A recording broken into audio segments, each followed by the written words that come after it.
On July 16, 1960, Albert Kesselring died of a heart attack in a sanatorium in Bad Nauheim, West Germany.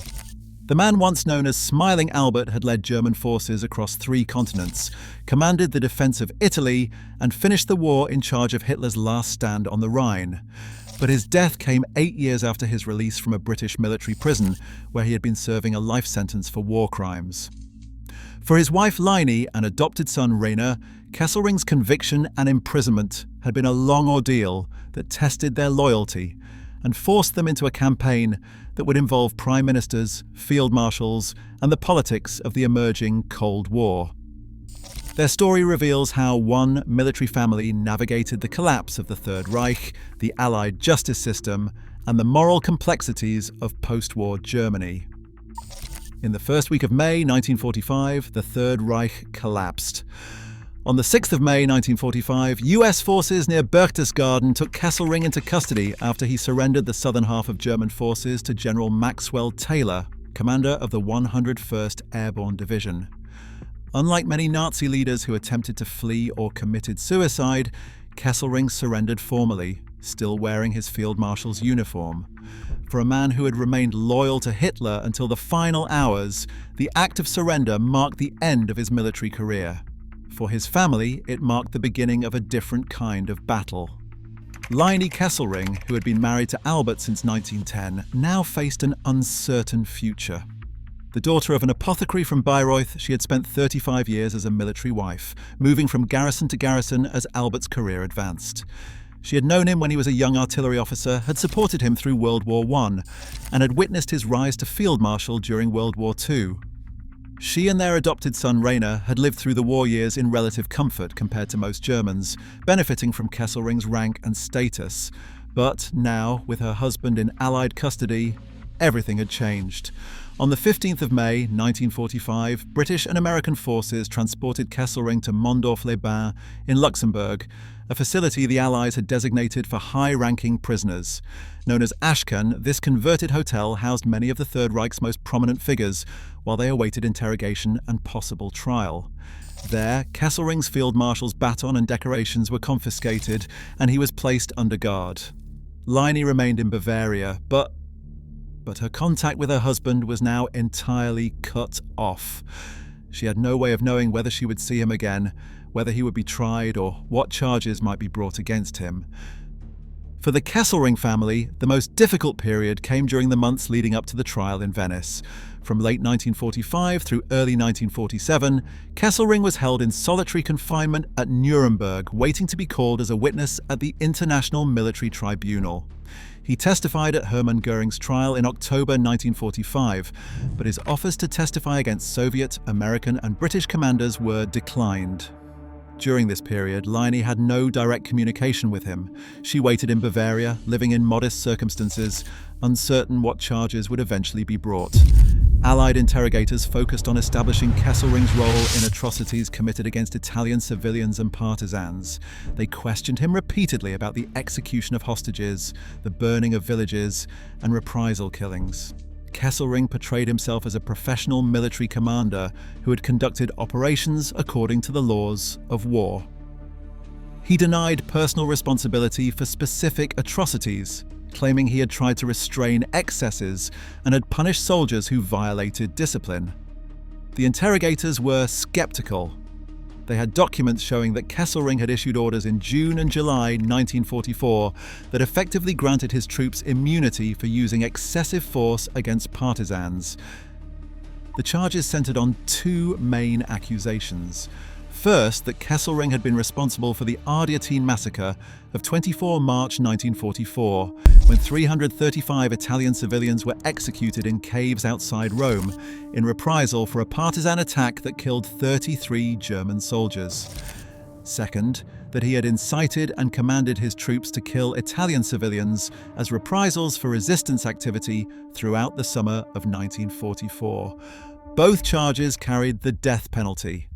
The trial began in Venice on 17 February 1947 before a British military court presided over by Major General Sir Edmund Hakewill Smith. It lasted 57 days. Kesselring's defense team, led by Hans Laternzer, portrayed him as a commander who had tried to spare civilians and preserve cultural treasures. They argued that the Ardeatine reprisal had been ordered directly by Hitler, and that Kesselring had merely transmitted the order through the chain of command. The prosecution presented devastating evidence. Orders signed by Kesselring called for brutal measures against Italian partisans and civilians. One order from June 1944 stated that troops should use the hardest measures and that commanders would not be prosecuted for excessive force. The Ardeatine massacre was the centerpiece of the case. On 23 March 1944, Italian partisans killed 33 German soldiers in Rome. Hitler ordered that 10 Italians be executed for every German killed. On 24 March 1944, 335 Italian civilians were taken to the Ardeatine caves and shot. Throughout the trial, Lini remained in Bavaria, following proceedings through newspapers. German media coverage was extensive and largely sympathetic.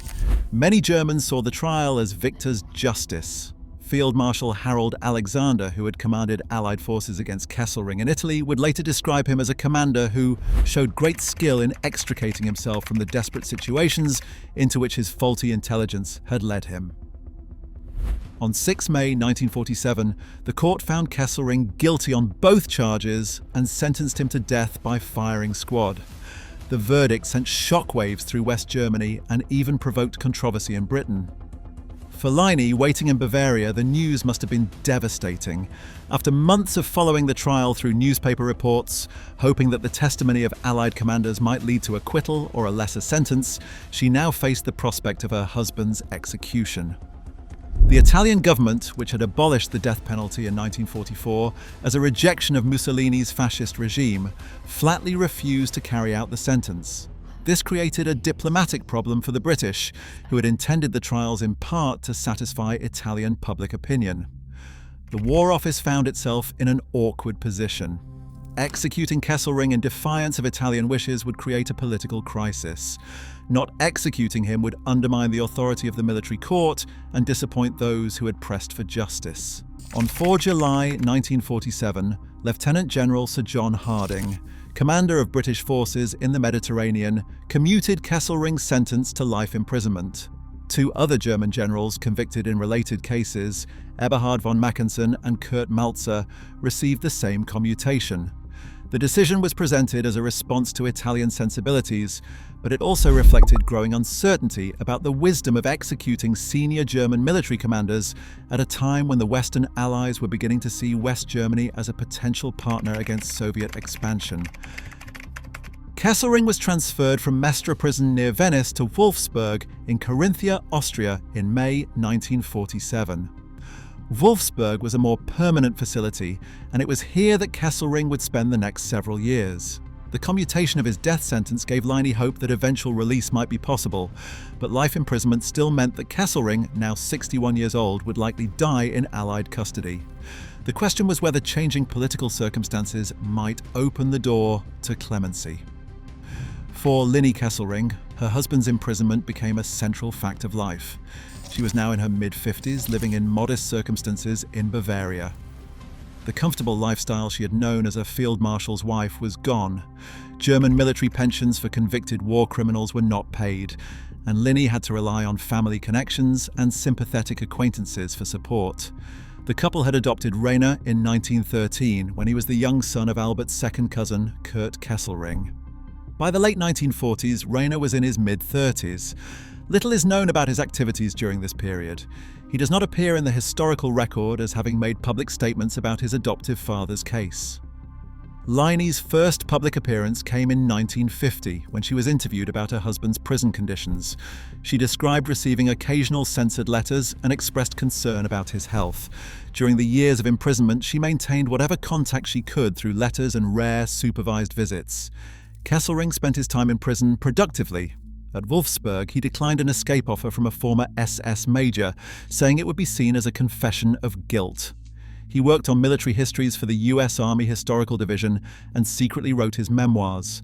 But as the Cold War intensified, attitudes toward German military prisoners began to shift. In 1948, the communist takeover of Czechoslovakia and the Soviet blockade of West Berlin changed the political landscape. A campaign for Kesselring's release began to gather momentum. Leni Kesselring became an active participant. In 1952, the German newspaper Westdeutsche Allgemeine Zeitung published an interview with Leni Kesselring. She spoke about the difficulty of years of separation and her fears that her husband might die in prison. The interview was carefully framed to present her as a sympathetic figure, a wife suffering through what she saw as unjust imprisonment. She avoided discussing the war crimes themselves and focused instead on the human cost of continued incarceration. The magazine Stern ran a series entitled Justice Not Clemency, featuring Kesselring and Field Marshal Erich von Manstein. The campaign emphasized Kesselring's military professionalism, his respect among Allied commanders, and his deteriorating health. Field Marshal Alexander sent a telegram to Prime Minister Clement Attlee stating that as his old opponent on the battlefield, he had no complaints against him, and that Kesselring and his soldiers fought against us hard but clean.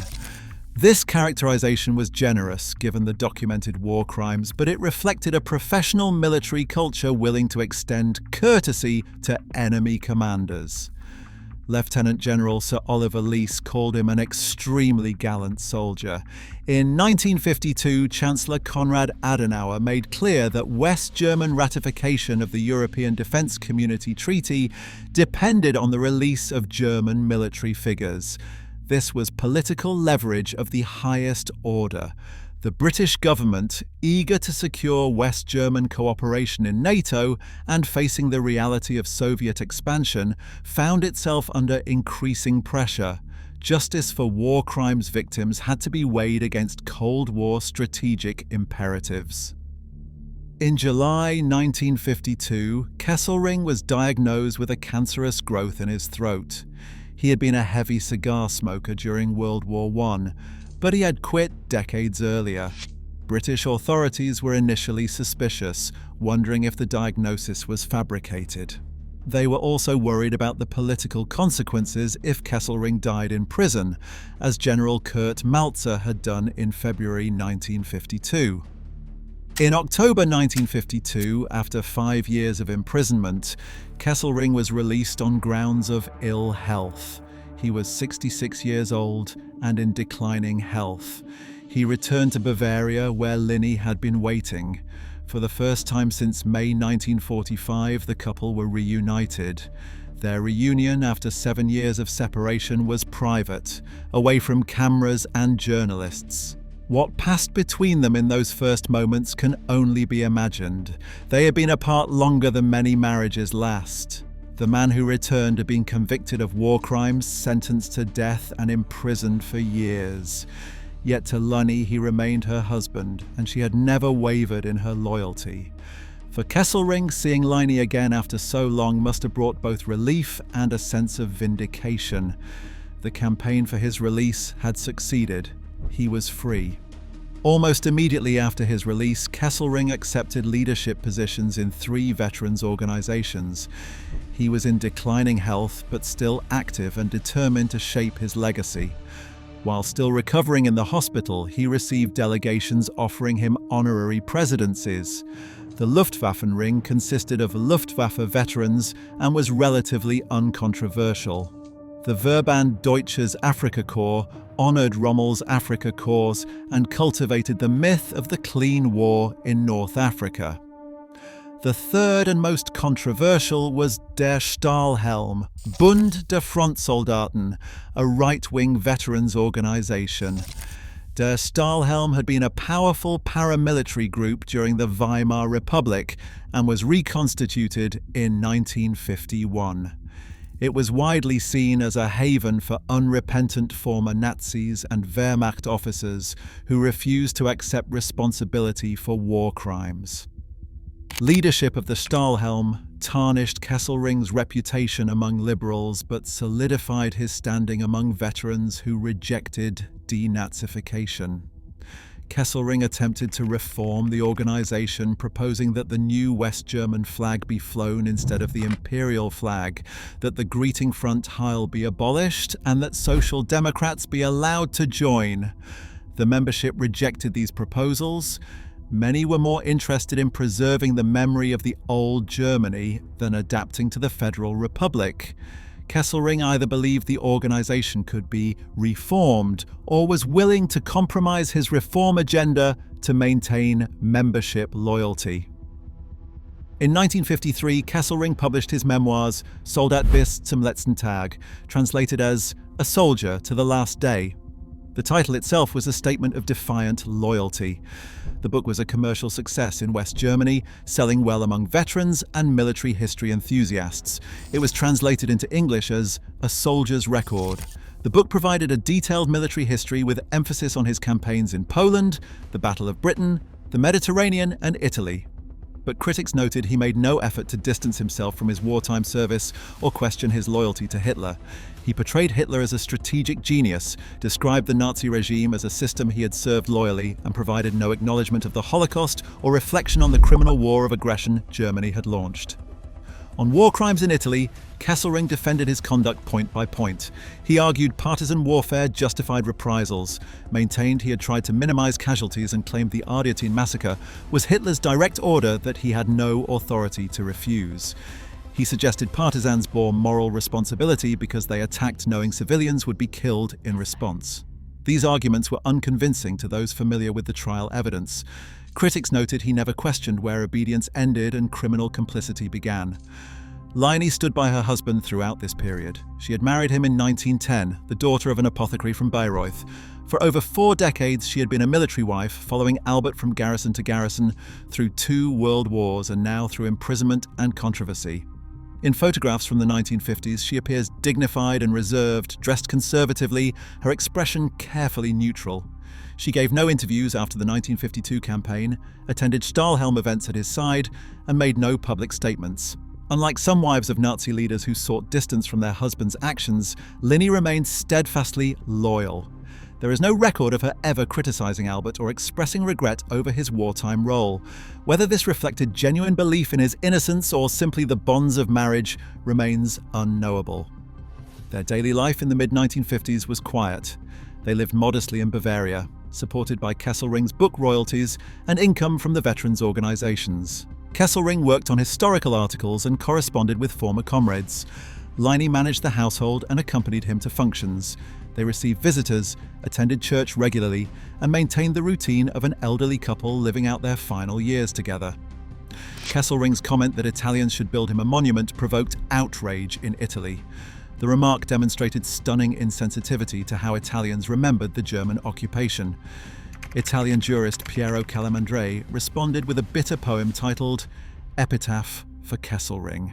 The poem suggested that if Kesselring returned to Italy, he would find a monument made not by Italian hands, but of the bones of resistance fighters murdered by German forces. The poem was placed on monuments in several Italian towns, including Cuneo and Sant'Anna di Stazzema, sites of Nazi massacres. It became a permanent reminder that while Germans might rehabilitate their field marshals, Italians had not forgotten the crimes committed under their command. Kesselring also supported imprisoned war criminals through quiet networks. With Field Marshal von Manstein, Gross Admiral Dönitz, and SS Obergruppenführer Hauser, he sponsored the Gaeta-Hilfe to support SS criminals Herbert Kappler and Walter Rieder, imprisoned in Italy. Kappler had been the SS security chief in Rome who personally organized the Ardeatine massacre. Rieder had commanded SS troops responsible for the Marzabotto massacre, where 770 civilians were killed. Both served life sentences. The Gaeta-Hilfe collected petition signatures, raised legal defense funds, and lobbied politicians. By 1957, they had collected 189,212 signatures for the prisoners' release. This demonstrated the extent of support that still existed in West Germany for convicted war criminals, even SS officers. Kesselring's involvement showed he remained connected to networks of former Nazi officers who refused to acknowledge guilt. On January 28, 1957, Rhine Kesselring died, aged 69. She had stood by her husband through his trial, imprisonment, and the controversy surrounding his release. Her death left Kesselring without the partner who had shared nearly his entire adult life. She was buried at the Bergfriedhof Cemetery in Bad Nauheim, a small town in Bavaria near Tegernsee. Kesselring would join her there 3 years later. Albert Kesselring died on July 16, 1960, in a sanatorium in Bad Nauheim, West Germany, following a heart attack. He was 74 years old. His death brought together one final gathering of the old guard. Kesselring was given a quasi-military Stahlhelm funeral, a ceremony that reflected the unresolved tensions of post-war Germany. Members of the Stahlhelm acted as pallbearers and fired a rifle volley over his grave, a gesture that would have been unthinkable for a convicted war criminal in any other Western country. The funeral was attended by some of the most notorious figures of the Third Reich. Among the mourners were SS Oberstgruppenführer Josef Sepp Dietrich, who had commanded Hitler's bodyguard and Waffen-SS divisions, Franz von Papen, the former chancellor who had helped Hitler come to power, Generalfeldmarschall Ferdinand Schörner, one of Hitler's most brutal commanders, and Großadmiral Karl Dönitz, Hitler's designated successor as head of state. Also present were SS Standartenführer Joachim Peiper, responsible for the Malmedy massacre, and Otto Ernst Rehmer, who had helped crush the July 20, 1944 plot against Hitler. The presence of such figures at Kesselring's funeral illustrated the extent to which networks of former Nazi military and SS officers remained intact in West Germany during the 1950s and early 1960s. General Josef Kammhuber, speaking on behalf of the Luftwaffe and the new West German Bundeswehr, expressed the hope that Kesselring would be remembered for his earlier accomplishments rather than for his later activities. It was a carefully calibrated statement that acknowledged Kesselring's war crimes conviction while attempting to separate his military skill from the criminal context in which it had been exercised. The fate of Rainer Kesselring, the adopted son, remains largely unknown to history. Unlike the children of some other Nazi leaders, Rainer did not seek public attention, did not write memoirs, and did not participate in debates about his adoptive father's legacy.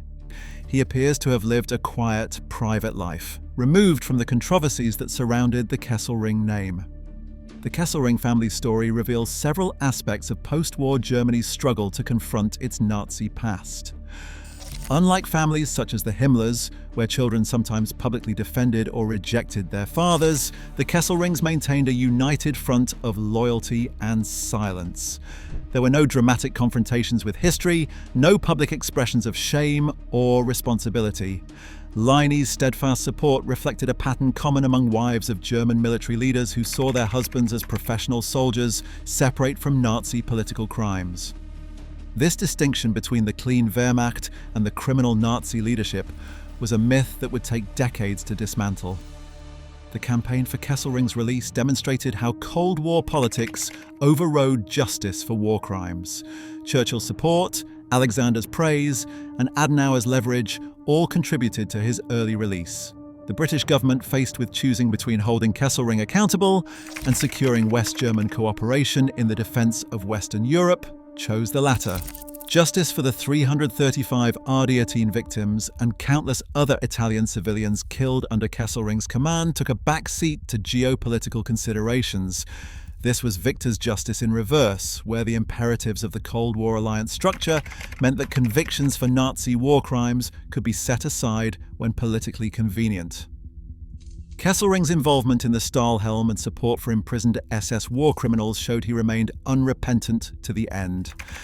His 1953 memoirs defended his wartime conduct and expressed no regret for serving the Nazi regime. He portrayed himself as a loyal soldier who had done his duty, a narrative that resonated with many Germans eager to move past the war without confronting their complicity. The funeral, attended by notorious Nazi figures, including SS officers responsible for war crimes, was a stark reminder that the Nazi past had not been fully confronted.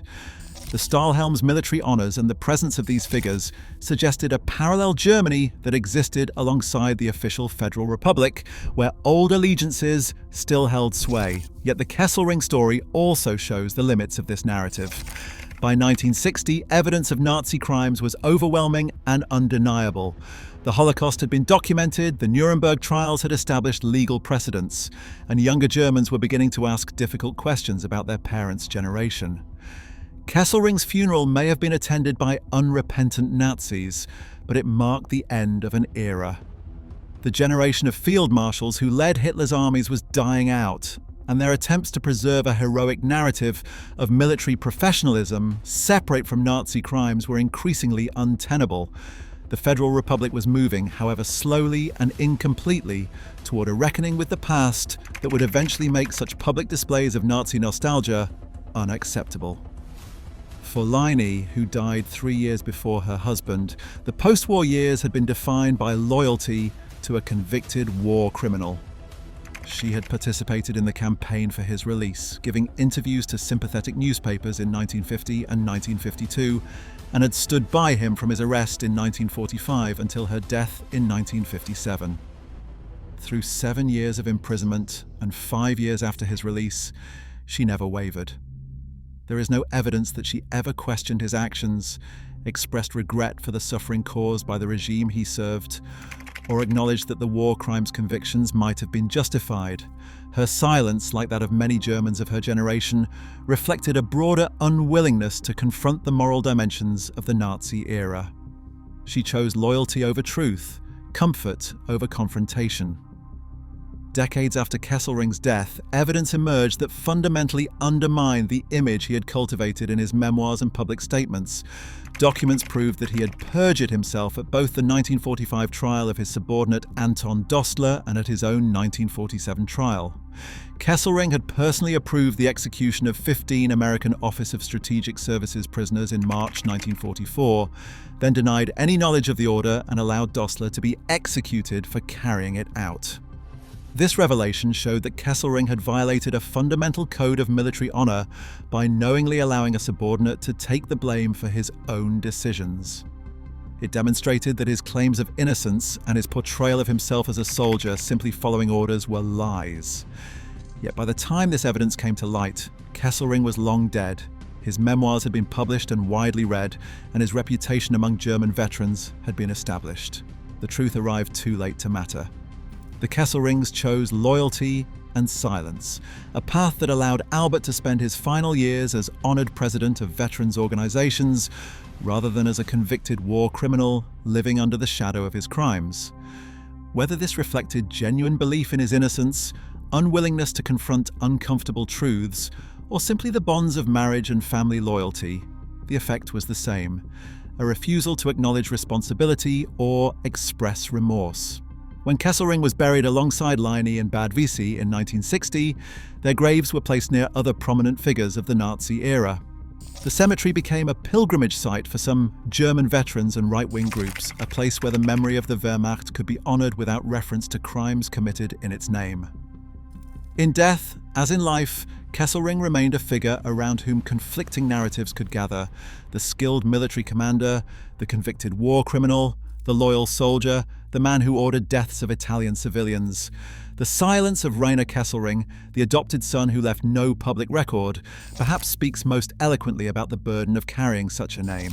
Unlike biological children of Nazi leaders who inherited their father's guilt by blood, Rainer had been adopted into the family as a young child in 1913, decades before Albert became a field marshal in Hitler's Luftwaffe. Yet, he bore the weight of that association. He was in his mid-30s when his adoptive father was convicted, old enough to understand the enormity of the crimes, but young enough to face decades of living with the Kesselring name. His choice to remain silent, to avoid the public eye, and to leave no trace in the historical record may have been the most honest response to an impossible situation. He neither defended nor condemned, neither celebrated nor apologized. He simply withdrew. Perhaps the only way to preserve any sense of self separate from the crimes of the man who had raised him. If you found this video insightful, watch what happened to Hermann Göring's family after World War II next. Like this video, subscribe, and hit the bell for more historic weirdos. Thanks for watching.